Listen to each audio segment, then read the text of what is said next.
I decided that Orion needed to die after the second time he saved my life. I hadn't really cared much about him before that one way or the other, but I had limits. It would have been alright if he'd saved my life some really extraordinary number of times. Like 10 or 13 or so. 13 is a number with distinction. Orion Lake, my personal bodyguard.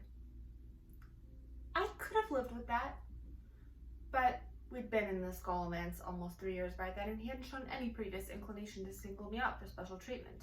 Selfish of me, you'll say, to be contemplating with murderous intent the hero responsible for the continued survival of a quarter of our class. Too bad for the losers who couldn't stay afloat without his help. Not meant to all survive anyway. School has to be fed somehow.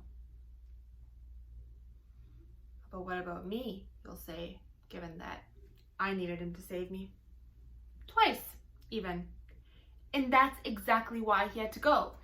He set off the explosion in the alchemy lab last year, fighting that chimera I had to dig myself out of the rubble while he ran around in circles, whacking at its fire-breathing tail. And that Soul Eater hadn't been in my room for 5 seconds by the time he came through the door. He was probably right in its heels, chasing it down the hall. I think it only probably swerved in here looking to escape. But who is going to let me explain any of that? The chimera might not have stuck to me. There were more than 30 kids in the lab that day. But a dramatic rescue in my bedchamber is on a whole other level.